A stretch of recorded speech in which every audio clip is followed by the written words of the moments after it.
लेकिन हम ज्यादा देर तक यहाँ पर रुक नहीं सकते थे क्योंकि ना तो यहाँ पर कुछ खाने को था और ना ही कुछ पीने को। तो इसलिए हमने गेट खोला और अब हम बाहर निकल गए। बाहर जितने भी ज़ॉम्बीज थे हमने सभी ज़ॉम्बीज को पेलना शुरू कर दिया। ये भी गया। ज़ॉम्बीज का काफी सारा क्राउड हमारे इंतजार में खड़ा था, लेकिन हम भी गोलियां लेकर एकदम तैयार थे।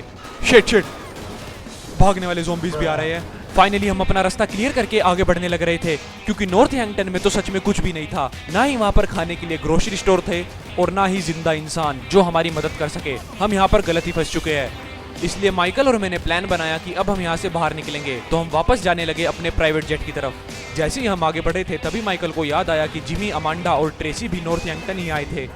पीछे से गाइस काफी सारे ज़ॉम्बीज हमारी तरफ आ रहे थे, लेकिन लकी बात ये थी कि सामने हमें एक ट्रक दिखा, मिलिट्री ट्रक।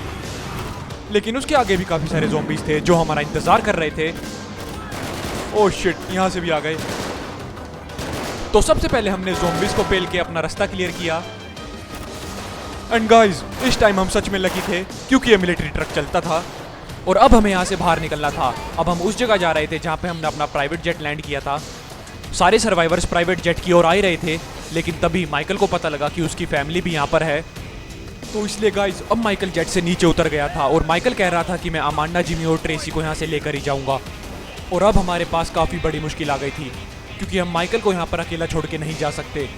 तभी मैंने माइकल को कहा कि हम तेरे लिए वेट करेंगे, लेकिन कोशिश करियो कि तू रात से पहले आ जाए क्योंकि रात को हम टेक ऑफ कर लेंगे। और गाइस, माइकल ट्रक में बैठ के निकल गया अपनी फैमिली को ढूंढने। उसे पता था कि हमारे पास सिर्फ रात होने तक का ही समय है, इसलिए माइकल जल्द से जल्द अपनी फैमिली को ढूंढना चाहता था। एंड फाइनली माइकल पहुंचा नॉर्थ हैंगटन के मेन स्टेशन, लेकिन वहाँ पर भी काफ़ी सारे ज़ॉम्बीज थे।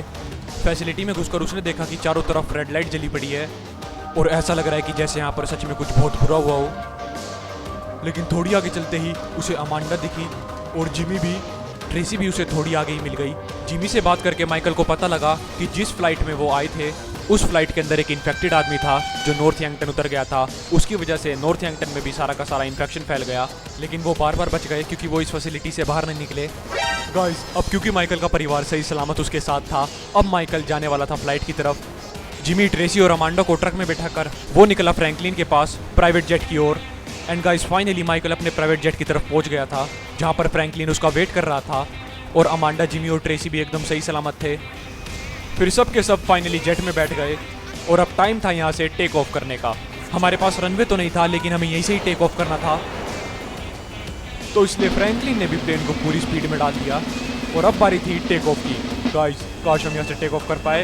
एंड फाइनली हमारा जेट नॉर्थ हैंगटन से टेक ऑफ कर चुका था और माइकल को भी उसकी फैमिली वापस मिल गई थी, वो भी सही सलामत। और सामने हमें लॉस सैंटोस सिटी भी दिख रही थी। शाम हो गई थी, सूरज भी ढलने लग रहा था और हम फाइनली लॉस सैंटोस सिटी में पहुंच चुके थे। तो डे 13 पे हमने इतना ही किया। तो गाइज, उम्मीद है आपको ये वीडियो पसंद आई होगी। वीडियो पसंद आई हो तो लाइक करना और चैनल पे नए हो तो सब्सक्राइब करना। मिलते हैं आपसे डे 14 पे, क्योंकि आज की रात तो हम इस जेट के अंदर ही बिताने वाले हैं।